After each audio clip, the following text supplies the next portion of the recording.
সিলেট শহীদ শামসুদ্দিন আহমদ হাসপাতালের বহির্বিভাগের চিত্র। প্রতিদিনই বিভিন্ন প্রত্যন্ত অঞ্চল থেকে অসুস্থ শিশুসহ বিভিন্ন বয়সী রোগীদের নিয়ে এখানে ছুটে আসছেন স্বজনরা। অধিকাংশই জ্বর, কাশি ও ডায়রিয়া আক্রান্ত। পাশাপাশি শরীরের বিভিন্ন স্থানে দেখা দিচ্ছে হামের অন্যতম লক্ষণ র্যাশ। জ্বলাপুরা করে খাও যায়, গলাত বেদনা, ভাত খাইতে পারি না, গলা গা মুখ গা। 4 দিন পরে অসুস্থ, জ্বর কমে না, আর ভিতরে কিছু রাখতে পারে না, বমি করে। টেনশনের মাঝে আছি বাচ্চা দিয়া, খুব বেশি হাম বার হয়েছে। তারার লগে তো মাথাও যায় না, কিছু মাথা যায় না। তারা এখন পুরো বাচ্চা অসুস্থ হয়ে যাইছে সম্ভব আস্তে আস্তে।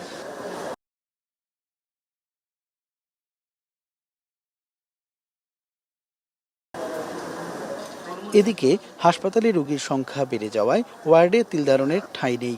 শিশুদের কান্না আর কষ্টের সঙ্গে পাল্লা দিয়ে বাড়ছে অভিভাবকদের উৎকণ্ঠাও। সবকিছু দিকে আমরা মা বাবার আতঙ্কে কোন দুর্ঘটনা ঘটতে পারে, তাই আমরা এই বাচ্চাগুলো নিয়ে খুব একটা শঙ্কিত মধ্যে আছি। অক্সিজেন লাগাইয়ার বা তারা আইসিইউতে রাখছে, 3-4 দিন পরে দেখা যায় আল্লাহ দিলে এখন মোটামুটি একটু বালা। বাচ্চার 6 দিন ধরে জ্বর, হাম ও আমরা আইছি।